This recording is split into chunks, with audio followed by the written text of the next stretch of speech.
right, greetings everyone. This is Chris Dixon, and welcome back to another episode of the Tunnel Vision Podcast.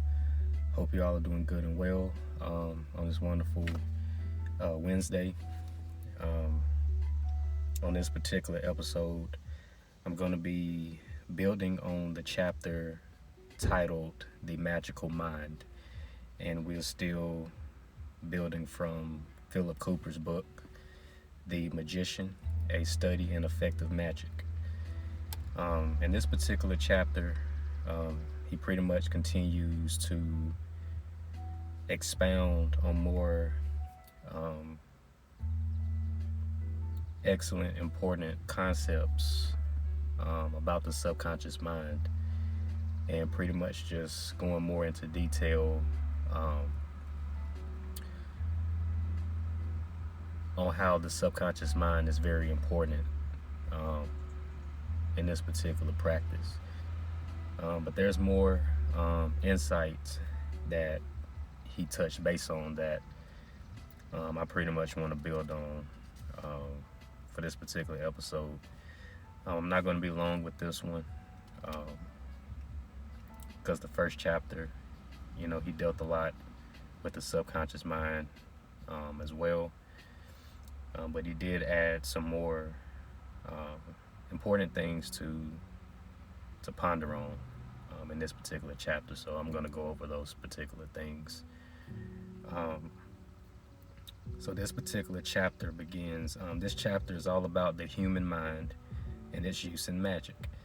The subject of the mind is a very complex one, for indeed the mind is a very complex instrument on which we play the melody of life. However, looking at this in simple terms, there are two main areas of mental activity that are of interest to magical practitioners. These are the conscious and the subconscious mind. The conscious mind is immediately obvious as it deals with the five senses, which are sight, hearing, touch, taste, and smell. Using these stimuli, the consciousness rationalizes and establishes so-called facts. These facts are then passed on to the subconscious mind, which in turn acts on the information. Remember the picture. The conscious mind establishes facts, the subconscious mind acts on this information and gets things done. Before moving on to the unlimited power of the subconscious mind, we ought to spend some time looking at what are called facts. Since your birth, much of what you know has been given to you by someone else, your parents, your teachers, society, television, and so on. You have been given facts, and your subconscious mind has been acting on these facts ever since. From now on, you must question these facts to see if they are indeed true, or more important, if they are true for you. As I have already mentioned, it is quite widely known that your character is molded in the first year or two of your life. And then from then on, you are set in your ways. Do you remember the idea I gave you in chapter 1 of how traditional lines of thinking are set up, quite often incorrectly? Apply this to yourself. You were brought up by your parents who had specific views, and you were educated by a system that was too big to resist. So you just accepted these ideas as a necessary part of growing up, whether you like them or not. Religious viewpoints were forced into your mind, often by people who never even thought about the implications. Religious ideals still in this day and age control everyday life. You do not think so? Take a deeper look at society. You will see it follows the traditional line of acceptance. Even if you are not a Christian, as I am not, you still have to conform to Christian ideas and dogma. Wow. And that's indeed very true. We live in a society that is predominantly ran by Christian, theology. I'll just go ahead and say the Judeo monotheistic religions are pretty much, very dominant, in the society. But more so, Christianity. Christianity has ruled society, on a global scale.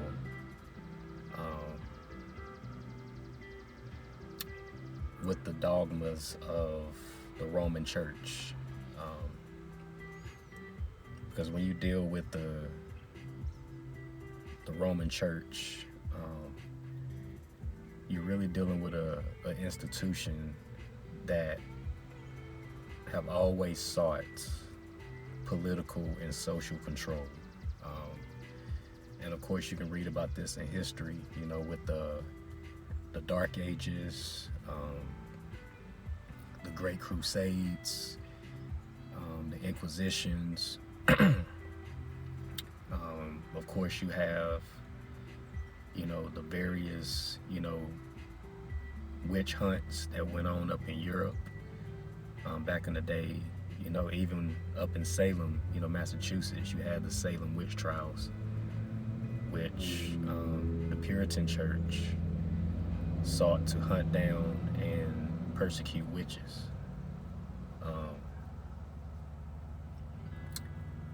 So this particular institution, has dominated society for a very long time. And the society, naturally falls under or falls in alignment with, the traditional Christian theology, so to speak. So even if you don't subscribe to Christianity or are a Christian, you still have to abide to a certain degree, or conform to its ideas and theology, right?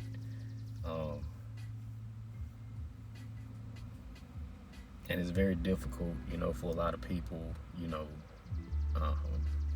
especially when you practice magic, you deal with a lot of scrutiny and criticism from the religious community a lot of the times, primarily the Christian community. You see it also in Islam and Judaism as well, but you see a lot of attacks at witchcraft and sorcery, and even, the religions of the East, like Hinduism and Buddhism. They fall under, scrutiny and condemnation as well. So it's very it's very heavy, in the society. To a certain degree, it's getting a little bit better, as we go more into what people like to call the information age. Some people like to say the age of Aquarius that we're transitioning into, whatever way you want to look at it. People are starting to think for themselves and are really no longer confining by, the dogmas and ideas of Christendom, so to speak.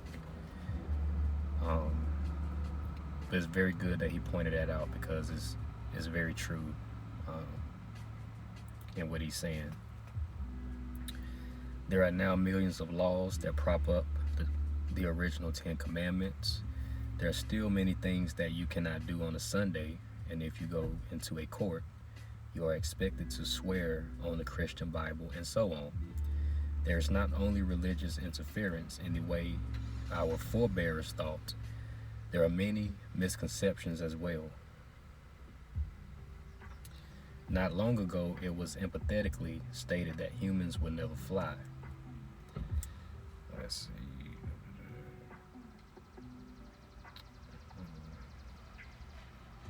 I'll skip over that. I'll read it. Lucky Orville and Wilbur Wright did not take much notice of this. Neither did Neil Armstrong, who walked on the moon. Scientists also categorically stated that if humans traveled at speeds in excess of 60 miles per hour, their lungs would collapse. You probably find this amusing now, but these individuals were experts at the time. They taught people they were leading lights. That was some time ago. Now we know better, or do we? Has anything really changed? No, it has not. Our culture is influenced by the facts, quote unquote, of the day. Facts which appear to be right. Facts that are often passed on by others without question. For instance, today's scientific facts change with amazing rapidity. With amazing rapidity. Rapidity. I can't say that word. Each time, they are expounded as facts. Then later on, they are dismissed as irrelevant in the light of new facts. After all this time, you would think that we were getting nearer to the truth, but we are not. Today's wonder drugs cause tomorrow's side effects. The quote-unquote facts of life are often wrong due to acceptance and lack of original thinking. These facts are now part of our lives, and they are quite often being made to work by the power of our subconscious thoughts. Little wonder that most people are unhappy, unfulfilled, seriously ill, or desperate for happiness. People live in an unruly, confusing society that has no direction. Definitely true. The Christians are right. There is a hell, but it is right here on earth, created by the human mind in the light of ignorance. We have got ourselves into an awful mess and then blame everything else, including God, for our troubles. In truth, our troubles are of our own making because we accept and believe the apparent facts. Think about it. Do you see how everything in life is explained quite clearly? The power of the mind is unlimited. The mind takes in impressions and then acts on these to produce physical facts. To believe the impressions you receive, to believe the facts, gives power to our subconscious mind, which then actuates and produces the facts as a physical result. There is no known fact that cannot be transcended. All that stands in the way is belief in that fact. If you change your beliefs, you can alter the facts. It's that simple. And that is a very important concept to ponder on. When you look at the condition of today's society, people like to put the blame, on this entity named the devil or Satan. But in actuality, when you deal with human nature, humans are responsible for 90 to 95% of their problems. We create our own problems based on, how we think, and of course what has been instilled inside of our subconscious, or what our subconscious minds has accepted to be truth or facts or reality, so to speak. And the real work, the real magic, is changing what's in your subconscious, reprogramming, deprogramming and reprogramming, so to speak. And as easy as it sounds, changing your way of thinking can be very challenging, especially when you have had a certain thought process for so long. It can be very difficult to try to alter and change those beliefs, right?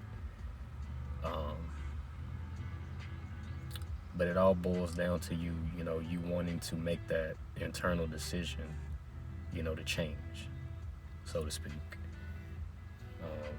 And it's definitely a fight, when you are trying to be positive and think positive in a negative society and corrupt society. It can be very challenging, so to speak.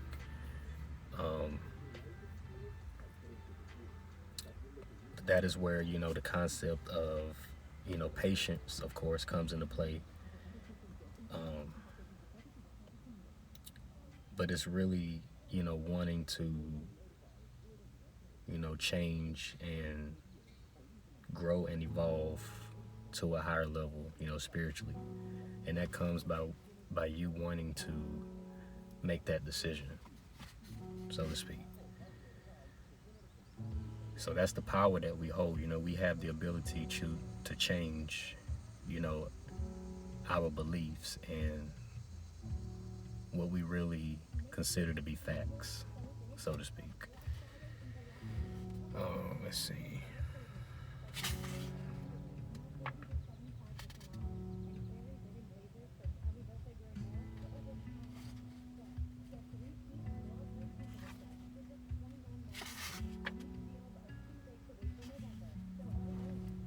So, of course, he also pointed out uh, yoga and meditation. Yoga encourages peace in body and mind as a way to enlightenment. The same idea is seen in Buddhism or in trance states. Granted, little seems to be achieved by these ideas, other than a tranquil nature. Peace, poverty, and hardship have been grouped together because of lack of understanding. In order to still the mind, we have to apply self-discipline. We have to exercise self-control. Sometimes this is done to excess for the wrong reasons. Then the teaching is passed on for others to believe without question. When Gautama, also known as Buddha, found enlightenment, he found his own personal source of power in his own way. This does not mean that his path was completely valid for others who followed. If one man chooses to throw away the trappings of princes to seek peace in nature, then so be it. So meditation is very important too, as you begin to deal with the deprogramming and reprogramming of your subconscious. Because that's where you'll experience a lot of, the things that's in your subconscious that needs to be addressed. When you go into meditation, you close your eyes and you get comfortable and relaxed and you begin to still your mind, breathing, in and out.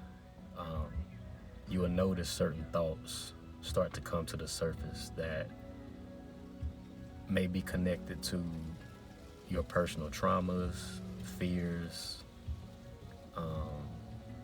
prejudices, so forth and so forth, grudges that you may still hold.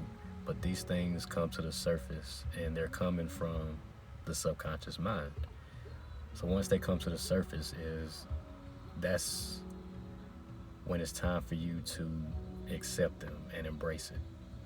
And that is where you start to understand, what you need to work on, right? Because meditation will bring it all to the surface, when you focus, so to speak. So always keep that into consideration, with your rituals and your day-to-day spiritual life.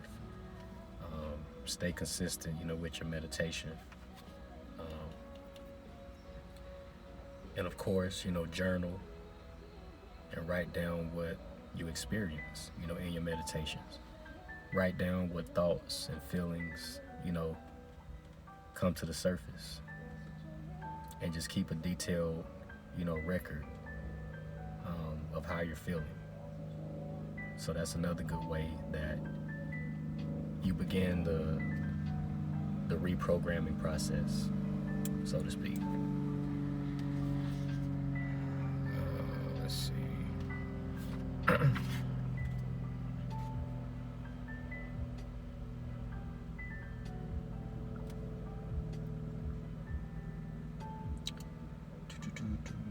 see.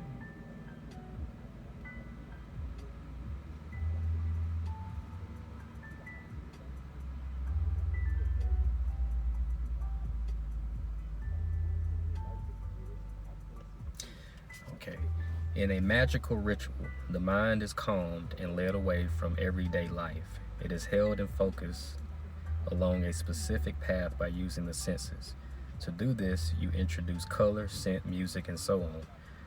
All these stimuli are introduced to help with focusing. So it is really important that you use the right colors in order to get the right associations and correct responses from your subconscious. That all important tool, the imagination, is also brought into play, as it is this that gives us direct access to subconscious levels. This idea will be developed further a little later on and extended into magical practice.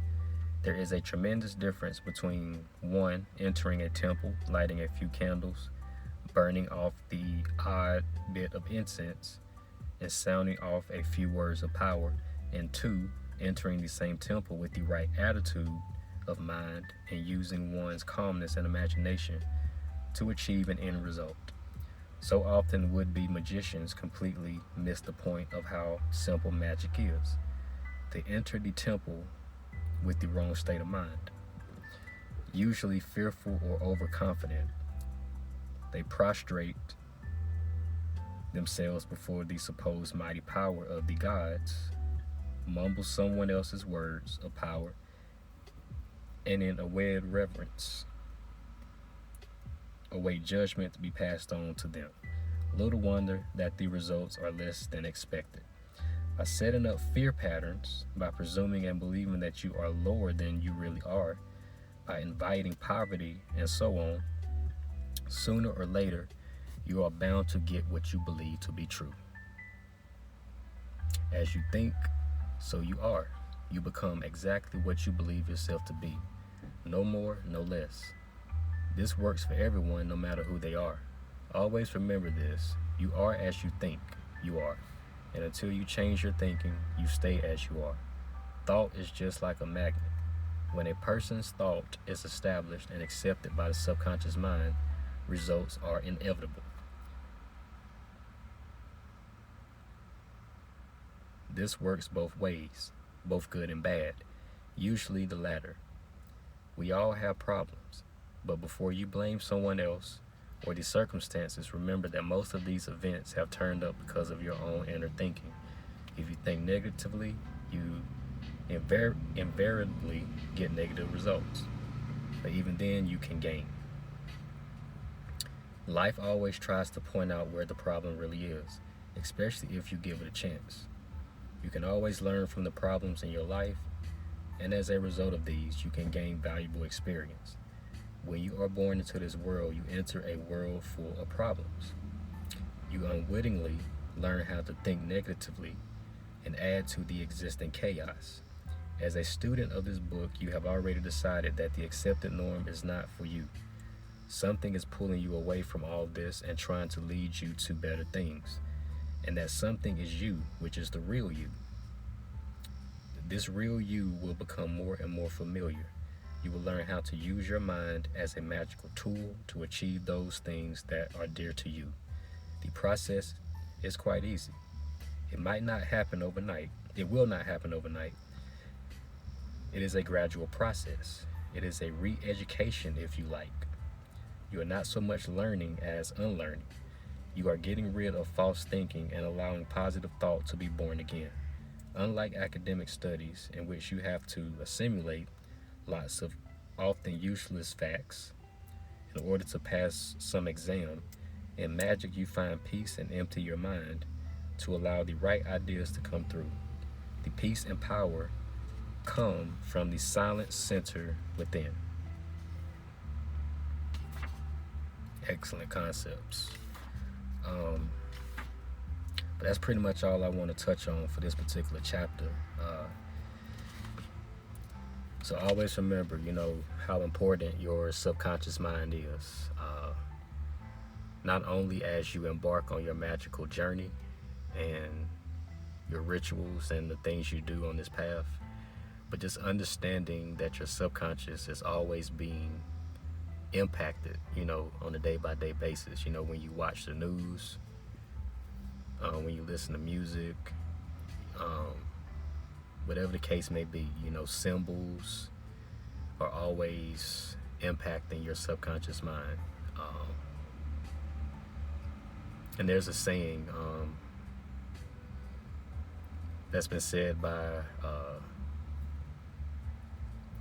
master occultists, 3 ways that the subconscious mind is impacted, and that's through symbology, of course, repetition, and trauma. So symbols, repetition, and trauma.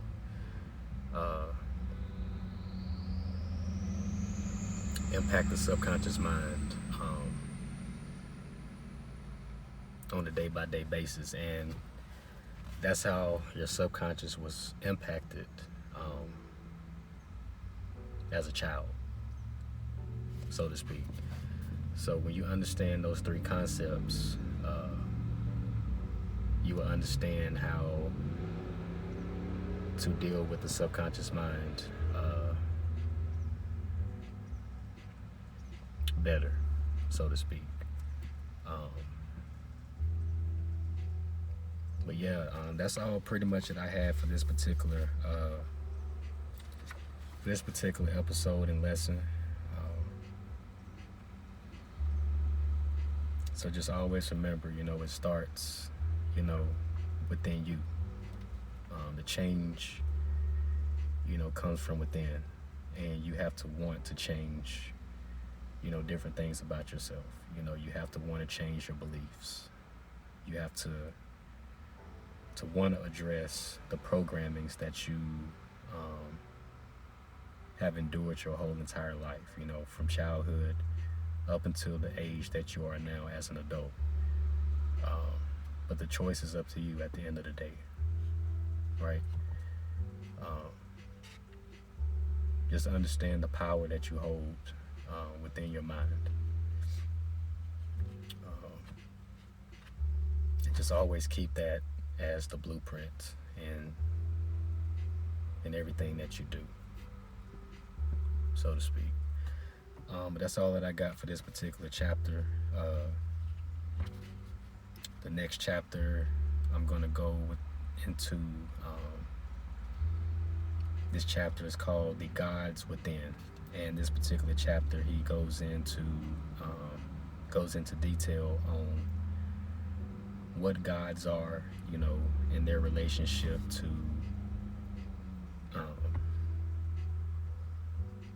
humans.